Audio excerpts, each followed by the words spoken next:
We have an interesting question the Chofetz Chaim asks. Moshe Rabbeinu, if you remember, had a difficulty with knowing how to fashion the Menorah. Niskasha was difficult for him.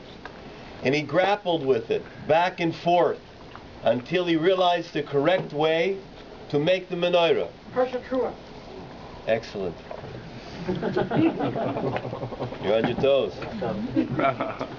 So what happened? Hashem Yisbarach says, throw it into the fire, throw in the gold, and the Menorah came out. The Chofetz Chaim Zecher Tzadik L'Bracha asks an interesting question. There are a lot of kelim, a lot of vessels in the Beis HaMedrash, Beis HaMikdash, and a lot of those were also difficult. It wasn't simple. Why dafka was it that the Menorah gave Moshe Rabbeinu the problem? Why couldn't he figure it out? Chofetz Chaim says, just bear with me for a moment, the Chofetz Chaim says because there were several inyanim about the kelim that they alluded to something higher. And he gave an example. The Aron Kodesh. The Aron, it alluded to Chokhmah, wisdom. Some wisdom is beyond us. Some wisdom is beyond mortal man. But take the wisdom in Nevuah, in prophecy. It's beyond us. We're not Nevi'im. Most of us are not Nevi'im. So that is something higher. The Shulchan, it was an allusion, of course, to Parnasa, to Lechem, to bread, to food. That was higher. It was something that came from a great Ruchniistic source, a Shoresh. And that was also a little bit beyond us. And he says all the kelim were like that. They all alluded to something higher. What was the Menorah? The Menorah was Nitzchius, the eternity of Klal Yisrael. The fact that Klal Yisrael will be here till the end of time, that Klal Yisrael will go through all the generations, and the Jew will be eternal. That's what the Menorah symbolized. Niskasha. When Moshe Rabbeinu saw it, Lo kom ke Moshe, there was not a Navi that came up like Moshe Rabbeinu. He saw all of the Doros. He saw every generation. He saw the Spanish Inquisition. He saw the Yidden being burned in the marketplace. He saw Siberia. He saw the Holocaust. He saw the acts of terrorism. After he saw all of those generations, Niskasha was difficult. That generation, those people in which he saw so many being killed and wiped out, that's possible that Klal Yisrael is going to have nitzchias. I can't understand that, Hashem. Hashem Yisbarach went and told him, throw it into the fire. When the gold went into the fire, it came out of Menorah. It was refined. It was perfected. It emerged complete. And therefore Hashem Yisbarach said, don't worry. Through the trials and tribulations that Klal Yisrael is going to go through over the generations, through community tribulations, Klal as a whole, and also those that a person may experience in private. Through those nisyonos, through those tests and trials and tribulations, we will not live in spite of it, but will live because of it. We'll become better, we'll be refined, we'll emerge whole. We'll become a Klal Yisrael with shleimus that reaches a state and a level of perfection. And that's what Hashem Yisbarach wanted to show to Moshe Rabbeinu. It's interesting that on Chanukah, B'dafka, we remember the nace of Chanukah by the Pach Shemen, by the oil, by lighting the oil. Why is it? It was a dark time in life. The Chashmonaim came in, and they saw everything that happened. The Beis HaMikdash was broken, was defiled, in disarray. It was a time when Klal Yisrael was beaten, but yet they emerged whole. Yet they came back and they were victorious. It's dafka that Pach Shemen that symbolized the Menorah, that stood for the nitzchias, the eternity of Klal Yisrael, that Hashem Yisbarach wished to show that through that little Pach Shemen, that every Jew, no matter which generation they're in, no matter what they go through, no matter how much they suffer, that they will always remember that they are here as part of a chain of nitzchius. We learn in a Yerushalmi, a very interesting in Talmud Yerushalmi, there it says, Rabban Shimon Lokish b'Shem Rabbi Yanai, Shitev HaKadosh Baruch Hu, Shmoya HaGolul B'Yisrael, that Hashem Yisbarach connected himself, Kav Yochel, as it were, to Klal Yisrael. How did he connect himself? because at the end of the word Yisrael, that stands for we Jewish people, is the name Aleph Lamed, Kel. Hashem said, I'm going to attach myself to Klal Yisrael. Why? He says a moshel. The moshel is, you have a king, and the king only has a one key to his palace. In the palace are riches and gold and silver, and the king has that one key. Now you know keys have a way of being lost. So he was afraid. What should he do? He attached a chain to the key and attached the key to himself so he would not lose that key. And that's interesting. So the same thing as Hashem says, I will attach my name.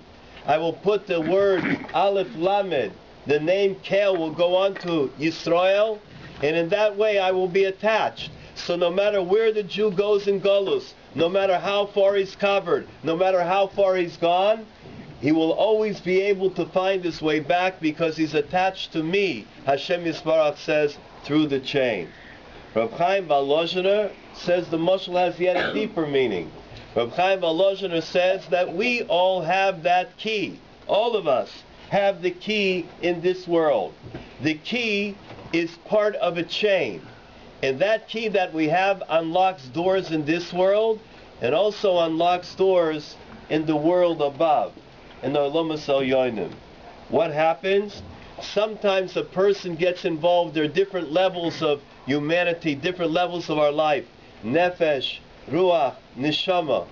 So what happens when a person gets involved in the lowest level, in the Nefesh?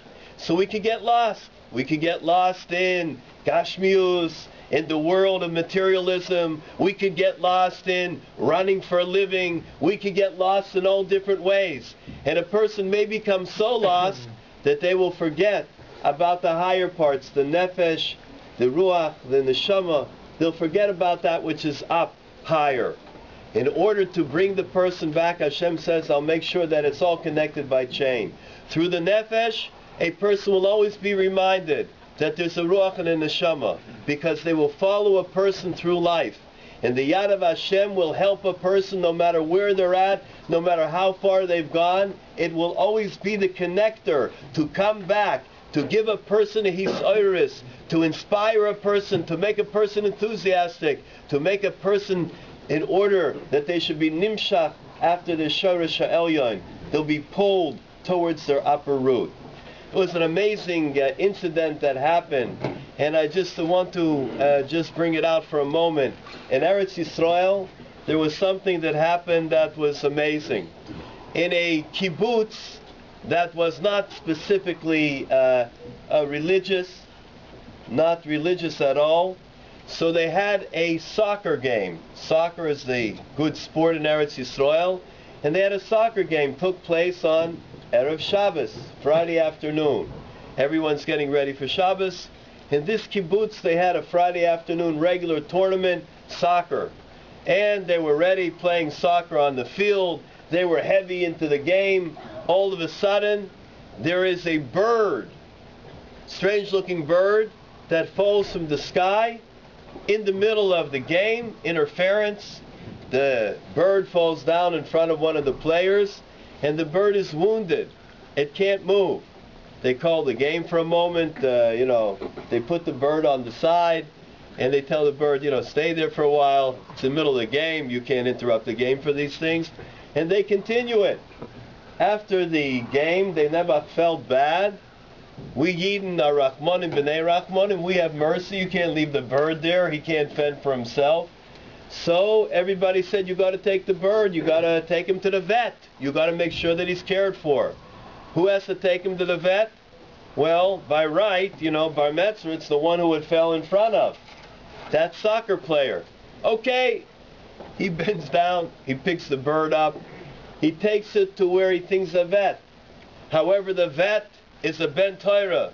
The vet is certainly a Shomer Shabbos. He's closed already. He's not open Friday afternoon. So the soccer player said, you know what, I'll just leave the bird here. It's not my tzara. Leave the bird on the bench, let him sit there and watch everybody, and I'll go home. He puts the bird down. Can a Yid leave a bird wounded, can't make for himself? He couldn't do it. He picks up the bird. He decides, okay, I'll take him home. Motzei Shabbat, I'll go out and I'll find a veterinarian for him. We'll get him cared for. He puts a bird there, makes a makeshift little cage for him, and the bird is there. And it's already Leil Shabbos, Friday night. Okay, Friday night looked a little different in his house. Instead of the chicken and the soup and the kugel, he had a slice of pizza. Comes out, puts the pizza down, the bird's in the room, they're watching.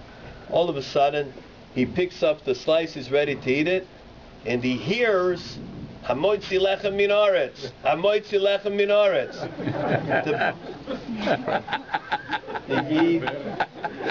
He looks around, he doesn't know what happened. And he's wondering what's going on. Picks up the piece again and again. Hamoitzi lechem min haaretz, Hamoitzi lechem min haaretz. Okay. He ignores it. He figures, his muzzle, he has to get one of these frummies in town. Okay, let it go. He begins to eat the pizza.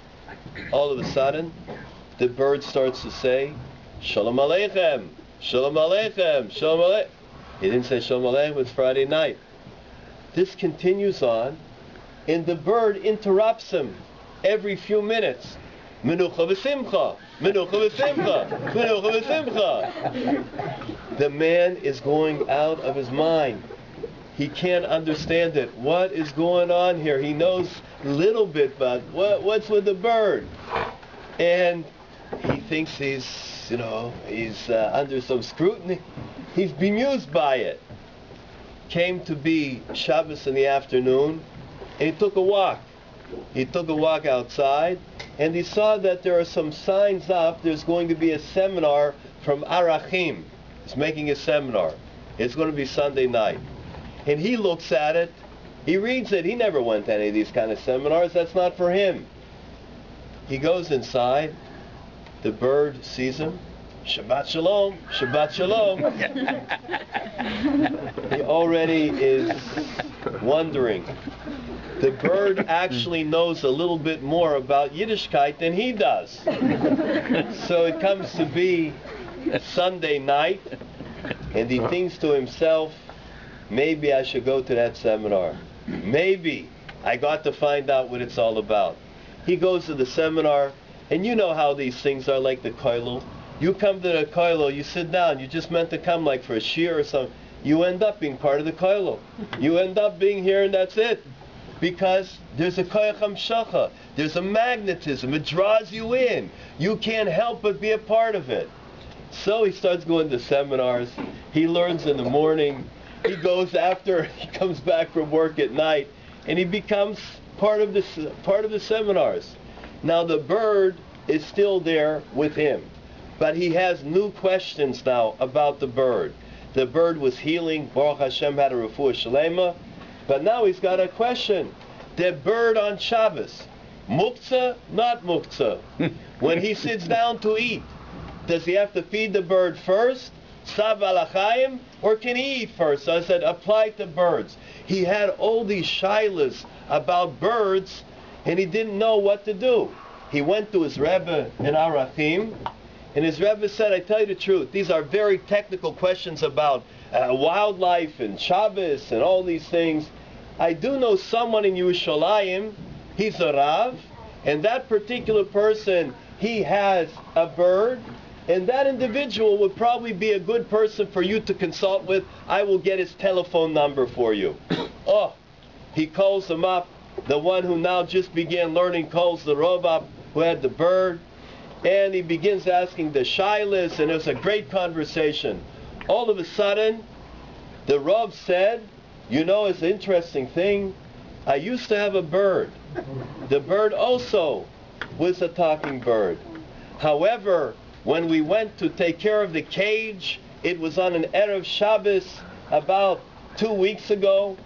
Unfortunately, the window was left open, pidyon shvuyim, and the bird went out and we never saw it again. As soon as the man who was asking the questions heard this, he got off the phone very quickly. He got off the phone. Why? He has a new shaila. The shaila is, if he's got that bird that belonged to that Rav, does he have to be Meishav Aveda? Does he have to return it or not? So he goes, he asks his Rav, and his Rav said, you do have to be Meishav if he can provide for you a siman. If he can give you a sign that it belongs to him, then you got to return it. He picks up the telephone the next day, calls the man, Rav back in Yerushalayim, and he tells him the whole thing. He says, listen, the reason that I got off the phone with you quickly was because I realized that I might have your bird, but I had to ask a shaila as to how to proceed. So he says, all right, so what do you want me to do now? The man said, if you can provide me with a siman, a sign that the bird is yours, then I will return it to you. Okay. The Rav from Yerushalayim says, I'll be there, it'll take me about 2 hours. They arranged the whole meeting in the apartment of this man from Arachim, and they came in and met each other. The Rav brought with him 5 children together, 5 of his children. As soon as the children came in, the bird said, Sprinze, Moshe, Yanko, Yosef, Leah, hey. That was the siman. Masa Shahaya, Rabbi Sai. Actual incident that happened. But take a look at it. Hashem Yisbarach says, we're connected. We got the chain. We have the shalsheles. It's connected through the ruach, through the neshama, through the nefesh, through Chai Yechida, from the Olamas Elyonim. We're all connected. What did Hashem do? First of all, the bird escaped from the Rav's house in Yerushalayim. It went pinklich in front of the person that was playing the soccer. The person took it home because there wasn't a vet that would treat it on Erev Shabbos. He took it to his house. All of a sudden, the bird happened to have a repertoire of good words that he knew in Lashon Kodesh to be able to use it at the right time. He had that siyata d'shmaya. It just happened to be that what happened was that the seminar in Arachim was taking place in his kibbutz. Just happened to be. When he had the shaila, who did he call? None other than that Rav who was the real owner of his bird. Hashem Yisbarach will make so many different arrangements in this world in order that an individual should have the schus to return, in order that a person will know where their roots are, be able to come back to themselves, to steig higher, to develop, to become better, to want to go closer to Hashem. HaKadosh Baruch Hu will do many things for all of us in order that we're able to reach that level. Now, one great idea, and especially being here at the Kollel, it's a tremendous schus, because the Kollel is Torah. The Kollel is learning Torah. Kihem chayenu v'orech yomenu. It's our whole life. That's what it's all about. When Reb Meir Simcha of Devinsk was sitting Shiva, so the Rogatchover came, the great Rogatchover came to be Menachem Oval. He came to comfort him. Reb Meir Simcha of Devinsk saw the Rogatchover. He began to say Divrei Torah. Lo Aleinu, he's sitting Shiva. An Oval, a mourner, is not allowed to say Divrei Torah. He's not allowed to learn. So the Rogatchover began to put up his hand. In other words, that you shouldn't be learning at this time. Reb Meir Simcha said to him, Kihem chayenu, the Torah is our life. It's my breath. And an Oval is also allowed to breathe. And he continued to say Divrei Torah. It's a deep idea that a person lives in this world to try as much as possible to learn, to gain, and to grow. There is a difference that the great Rebbe Goldwasser in Zecher Tzadik Livracha talks about, Hashem Yinkom Damai, the difference between Purim and Chanukah. Two great nisim, two great times of the year in which we celebrate and we remember the great nisim. So he says an interesting thing, that there is a big difference between Purim and between Chanukah. Purim, of course, we make the Purim Suda. Purim, we have all of the Mishloach Manos. It's a very great time, a happy time. We have a lot of nice things that we celebrate with Gashmius, with materialism. On Chanukah, it's the opposite. Chanukah is Kedei Lahodos Lahalel. We give praise to Hashem. We give thanks to Hashem. We praise Hashem for the greatness that we experience as a nation. We praise Hashem for all the nisim that Hashem does for us. Lav davka, we make a suda. Can make a suda. There is Inyan, but it's not the same as Purim. So Vachonin says, what's the reason? And he cites the Levush. The Levush says, of course, we're all familiar that the Gezerah, the decree in the time of Haman, it was on Guf, Larog, was to kill everybody. Shmid, Labed, to kill, to wipe everybody out. On the other hand, the Gezerah on Chanukah was not to wipe everyone out. The Gezerah was Ruchnius. They only wanted to wipe out the Neshama. The Guf, Adarabah, the body, let it go on. Go to the gymnasium like they used to have. They were big for that. However, we see that there is a very big difference in both Gezerahs. One Gezerah on the body, physical annihilation. The other Gezerah on the Neshama, spiritual annihilation. Says Rabbi Chanan, based upon the type of Gezerah, based upon the type of decree that is against Klal Yisrael, Chas v'Shalom, is also how our response is. What is our response? Now you know, in the time of Mordechai and Esther, the time when there was the decree from Antiochus, so there was no question, there was no fighting there.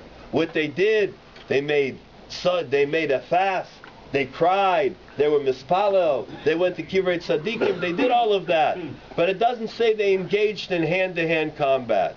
On the other hand, by Chanukah, we see that what did they do? They went out, the small army, Gibarim biyad Chalashim, Rabim biyad Ma'atim. What did they do? They went and they weren't afraid. They went up against the army and they engaged in hand-to-hand combat. Now, of course, there's not a question about it that they were also mispalo. They prayed, they davened to Hashem Yisparach. But we see that it was dafka at a time when Klal Yisrael needed to engage in combat. They had to be moser nefesh. They had to go through self-sacrifice, even to the point if they would have been killed al kiddush Hashem. What is the reason? So Rabbi Chanan explains, it's a little deep, but Rabbi Chanan explains it in the following way.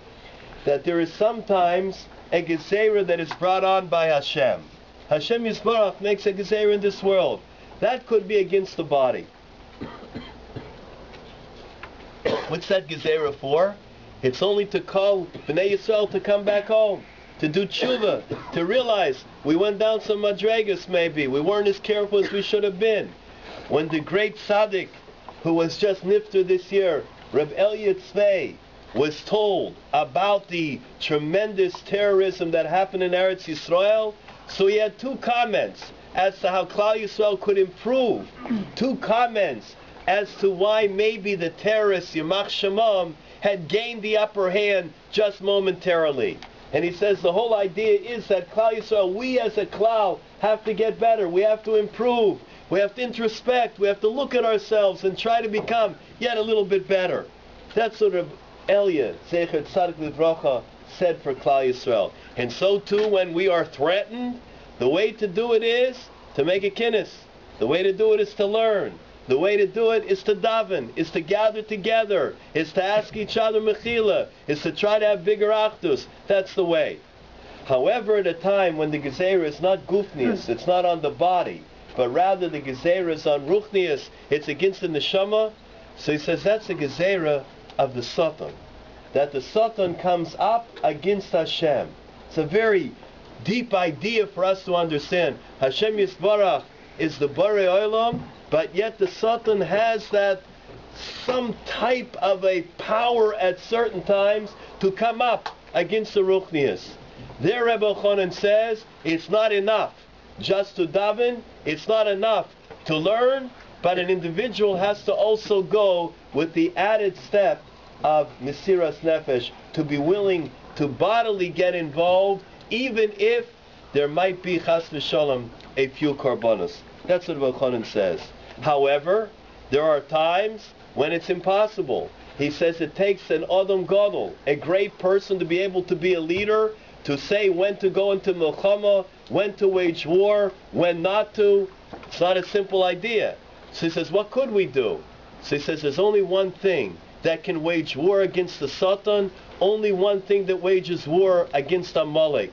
Like we learn in Sanhedrin, Sanhedrin says that what did Amalek want to do? He had one way to attack us. And this is the way that he could attack us. And this is the way Chas v'Shalom he was successful. And if we understand what his weapon is, we can attack the Amalek back, we can attack the Satan back, and we can be miskaber. We can overwhelm him. We can be menatzeach. What is that way? If you take a look in Rashi, he clues us in that they sort of cooled us off to Torah. They cooled us off. They made us not as learned when we wanted to learn, so they took away the enthusiasm a little bit and we didn't learn as much. That's how Amalek was successful. Rabbi Chanan says, in what way are we successful over Amalek? What way is it now if we can't get involved in a war? And we hope we never get involved in a war. But in case a person wants to fight against Amalek, he says there's one way. Learning. You learn Torah, it's machlish the koyach. It weakens the power of Amalek. It pulls him down to his knees so that he's not able to come up against Klal Yisrael. That is the greatness of learning Torah. Can you imagine it? If a person cannot go with themselves and be Moser Nefesh to do the greatest act of Kiddush Hashem, to hand themselves over, so we have a bimkom. We have something that's a substitute. What's a substitute? The substitute is learning Torah. It's unbelievable. It's a shekel. You weigh it. One, Kiddush Hashem, giving up a life. Then you have in the other pan of the balance and the scale, you have learning Torah. It's an amazing thing. The greatness of learning. I'll never forget Chanukah. There was an old Belzer Chassid that told me the following. He said, Reb Shalom Belzer, the Sar Shalom, was conducting a Leil Shabbos Tish, Friday night. And he had gone to a certain big city, and there they were having a Tish. Everybody was there, Chanukah time, and everyone was involved. And what happened was, all of a sudden in the middle of the Tish, the great tzaddik began to listen in for something, and they didn't know what it was. And he interrupted himself. He was saying Divrei Torah, he interrupted himself one time. He interrupted himself a second time. And they didn't understand what was he listening to. He gets up. He starts to go out from the room. The whole place also goes up. They want to see what it is that they're going to, Eliyahu Novi's probably somewhere around. And they go and they follow the great tzaddik. He goes into another room and he sees there's a young man dressed in a soldier's uniform, and he's sitting down and he's learning. And the Belzer Rebbe himself goes over to the young man and says, tell me, what are you doing? What are you here? Tell me your story. The young man says, I tell you the truth. I was drafted into the army. And in the army, I felt very bad because I would have to serve on Shabbos. I felt extremely, extremely bad about it. I couldn't come to grips. Although my Rebbe told me that I could work on Shabbos, and we in fact see that there were tzaddikim that gave instructions, Chavetz Chaim gave instructions to soldiers that would need to go into active duty on Shabbos. He says, but I can't come to grips with it. I'm not mesugel to work on Shabbos at all. So finally they reported him to the general, and the general said, I will take him for me, that'll be my assistant, and we'll see about Shabbos. The general saw that this young man was extremely good. He saw that he was very talented, and he was the best that he ever had. The young man went in one day to the general. He said, I promise you I will work around the clock, 6 days. Whenever you call me day or night, whatever you want I will do. Can you give me off of Shabbos? The general said, I will try it. And if everything works out, I'll let you have off on your Shabbos. The soldier said, he's now on the first Shabbos. And he feels that he has a great zechus. So he wants to sit down and learn the entire time. And in that zechus, Hashem should give him the koyach that he shouldn't ever have to work on Shabbos, and that the general should be happy with him. The Belzer Rebbe went, he gave him a kiss on his forehead. he turned around. Everybody else turned around. He went back into his own room where he was conducting the tish. He said to everybody gathered, who knows if because of that soldier, Mashiach is not coming? They look at him. Does it happen? I mean, Mashiach's not coming. The soldier, he's heilig. He's Kaddish, he's holy. How could you say it? The Belzer Rebbe said, because Hashem Yisbarach loves the beautiful learning of that soldier so much, he's afraid that it might hold off the Geula because it's even greater. The greatness of us learning and the greatness of us being together, going from level to level, being able to steig, is something that we have a unique zechus. We have a unique privilege in being able to do it. The whole idea on Chanukah is that we gather together as a tzibur. As we gather together and we put ourselves together. And I want to say, being in the Kollel is a special feeling, particularly on Chanukah. I wish I was here more often, because there's such a feeling here. It's idea of community. It's interesting, if we forget Al Anisim in benching, so it's like in Amida and Shemon Esrei. Forget Al Anisim, you don't have to go back and say it again. However, if we forget it in Berchas HaMazon, after we're the benching, we don't have to go back, but we could say Harachamon Hu Yasin Lonu Nisim. We can ask Hashem Yisparach to bring Nisim for us. Oh, the Sfarim ask a question. We are not allowed to ask for a nes. How is it possible? We're not allowed to ask for miracles in this world. We can ask for anything that we want from Hashem, but we shouldn't ask for a miracle. So how is it possible that we're allowed to say Harachamon Hashem, the merciful one, should do for us Nisim? So he answers in the following way, the Me'ein HaMoedim. It says the following, that the truth is, when we ask for the nes, we're not asking for a nes as an individual. If we ask for a nes as an individual, that it takes away from the person's schuyos. We don't want to have great nisim. My Rebbe Zecher Tzadik Livracha Rav Miller says, if you run across a busy street and you didn't look, and all of a sudden the truck comes right up to you and you didn't get hit, everything was okay, you should know in that moment you burnt up a lot of pages of Gemara, a lot of pages of Chumash. You took care of a lot of schuyas that you just had. We don't want those nisim. We want to be able to do everything in the right way. However, when it's a tzibur, it's not menakeh. When it's a tzibur, it does not take away from the schuyos that we have. And therefore we can say the harachamon, because the harachamon is for the whole community. It's for everybody, that we should be roy for nisim, that we should have everything that we need. And because of that, we are allowed to say the harachamon. When we attach ourselves to such an important moised, any moised, the shul, the kollel, any time that a person becomes part of it, we have a schus. It's no longer taking away even the great miracles, because we are ra'oi for nisim. We are deserving of great miracles that will happen. Get the shofar, you blow. I'm afraid that the clock says that we got to come to an end. Can we have one Maisa? One small Maisa. Okay, good.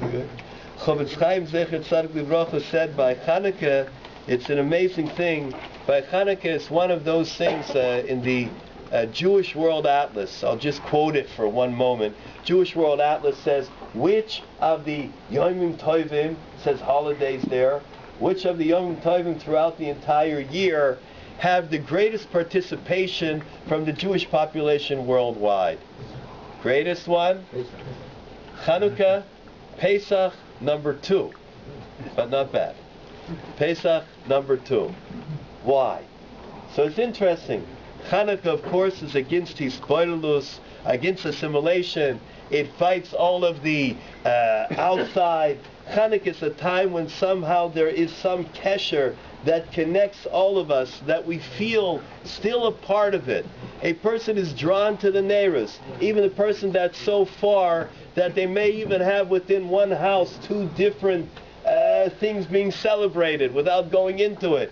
But yet, the Chanukah menorah, you will still see burning. And they're very careful to be mahadar. I have a good friend, Shimmy Max, back in New York, and he told me that when he was working in Manhattan, he said, Chanukah time, people came from all over. A menorah, candles, give me the blessings. I forgot it. You have transliterated. You got one of them dreidel games. Give it to me. They're always interested. He says it's unbelievable. The other Yom Tovim also beautiful. Sukkot. And you got Pesach, and Shavuos, and Purim, and Megillah. No. Chanukah, everybody comes. Why? Because there's a certain connection that it comes in, and it takes the Yid and brings him back. And it reaches out to us. There's a certain koyach within the Shemen that calls to us, that brings us back from wherever we were. I just be Messiah B'Dover Tov. I had the great zchus to go to Poland for the Ronald Lauder Foundation. And there was a retreat of young people from the age of 14 to the age of, I think, about 33. It was a whole large group together. They were there for 2 weeks. I went in for only 5 days of those 2 weeks. It was an amazing thing. If we had a few hours, I would love to tell you what happened. While I was there, I gave the shiur every day, different shiur, once in the morning, once in the afternoon, one time at night. Oh, there were a few different people giving shiurim. And there was, of course, the men's side, and there was also a side where there were ladies. There happened to be one young girl that came every time in the shiur, would sit into the front, would take notes every moment in the notes, and she was there at every shiur. Not only did I see her when I was giving the shiur, she would sit the closest that you could possibly sit towards the mechitza in the middle, but also she came to all the other shiurim, and it was a very interesting thing. Came to be then, but she never talked, she never said and never asked a question. The men asked a question. Sometimes there would be a couple of ladies that would wait, they would ask her. She never asked, and she would leave. A little bit mysterious. I was leaving Sunday. I was supposed to go from this place. It's an old retreat center. It's not a retreat center. It was an old dump, but that's where we stayed. And I was leaving this place. As I was leaving, I said goodbye to everybody. This young girl was standing there and said, "Could I ask a question to you?" in very broken English. I said, "Of course." She says, "No, it's privat question, private." I said, "Okay." There was a little hall. I said, "You can go." Everyone was saying goodbye. So you go in the hall and you can ask a question. Here was what she asked me. I never had such a shaila in my life. The shaila that she asked is, she grew up in a house, and the house is Catholic. Her grandmother, elderly grandmother, was in the house since she was a little girl. And she loved the elderly grandmother. And they're a very close family. The elderly grandmother was niftaras. She died. So this girl, quite a mature young lady, wanted to help out her mother. After all, it made it even more difficult because they lived in the same house. The attachment was so strong.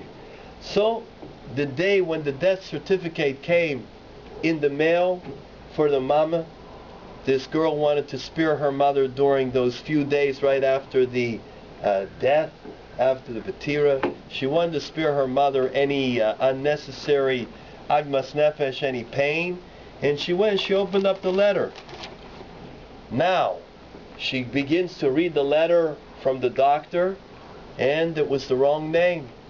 The name was Miriam Lefkowitz. Lefkowitz, that's not our name. She had to tell her mother there was a mistake. She runs in, "Mommy, they send the wrong notice. We have to do something about it." "What do you mean the wrong notice?" the mother says. "It says here Miriam Lefkowitz." The mother's face dropped. She begins to cry. She tells her daughter, "I want to apologize to you. I don't know how to tell you this. This is the right name for your grandmother. She was Jewish, which means I am Jewish, which means you're Jewish too. The girl heard this. She was very upset. She being told. She went to the church every week. She was involved in it. She was kind of active.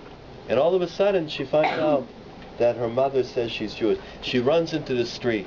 She starts walking and walking and walking. She's crying. She's upset. They fooled her. They didn't tell her. They aren't honest about it. And how could they hold such a thing back? She was very angry about it. All of a sudden she's walking in the streets of Katowice, the place where there was a Knessia Gedola. My Mechut knows, Rav Fleischer Shlita, of course, that the Knessia Gedola was on the same streets. And what happened? In those streets, while she's walking, she sees a group of young people, teenagers, backpacks and bags, and one has a suitcase. And she sees, I never saw like that in Poland, just waiting like a group of, where are you going? One of them says, we're going to a camp. It's a retreat for Jewish young people. We're going there for 2 weeks. And we're waiting on the bus to come. Are you Jewish? First time she's asked if she's Jewish. She doesn't know what to say. Is she Jewish? Is she not Jewish? What is she? She doesn't answer it. They come and they surround her. It's a mitzvah gedola. Chavetz Chaim says in Chomas Adas in the beginning, you have an opportunity to be mekar of another Yid. You can reach out to another Jew. Don't wait for somebody else. Don't wait for the next time. Eisha Torah, Kamir or Samech. Yes, they're the professionals, but we all got to try. So what happens? So there is a moment that this girl said, why don't you come with us? She said, nah, I can't come. The girl that spoke to her was very smart. She said, I'll give you the number in the camp. This is the telephone number. Please call and we'll make arrangements. We'll get you. Or one of us will come. They don't have no money. One of us will come and we'll show you how you take the train and get off and take the bus. So she took the paper, she put it in her pocket, and she walked away. Don't understand it. The grandmother is nifteres. The certificate comes. All of a sudden she meets Jewish young people going to some kind of a camp. She was very bothered by it. She came in, doesn't say a word to her mother. A couple of days passed by. She forgot about the paper. She goes to sleep one night, and while she's trying to get to sleep and she's so bothered by everything that happened, she remembered the paper in her pocket. She takes out the paper. She decides she's going to call. She calls through to the retreat. There it happens to be that the person that answered the phone when she asked for this young lady was quite nearby. She went and got her on the phone. This time she wasn't going to let it go. They made arrangements. Sure enough, that girl came there. She didn't tell anybody her story. She sat in the shir, in the davening, whatever it was, she participated in the best way that she could. So now she tells me, while I'm ready to go, what am I? Am I Jewish? Am I not? Where should I go? What should I do? That's a difficult question to answer. Difficult, because you got to be careful on it. I gave her the following answer. I said, your answer was already given to you. Your grandmother sent you an answer from the Olam HaEmes, from Gan Eden, where she's at right now.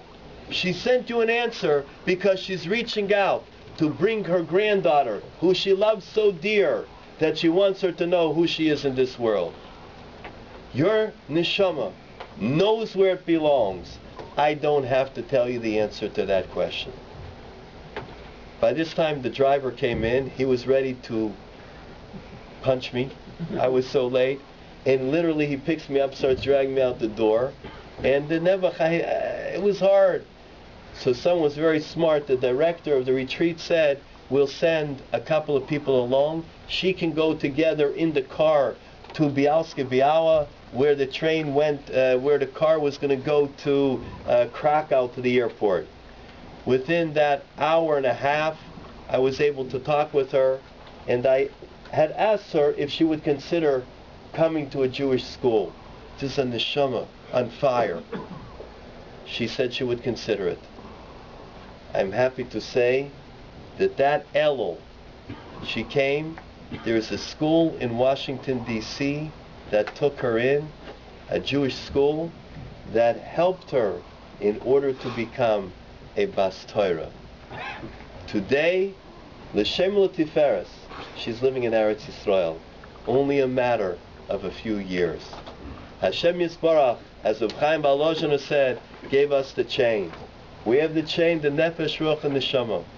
No matter how far, no matter where and what a person's gone through, that chain is strong. We here in the Kollel, we are the source.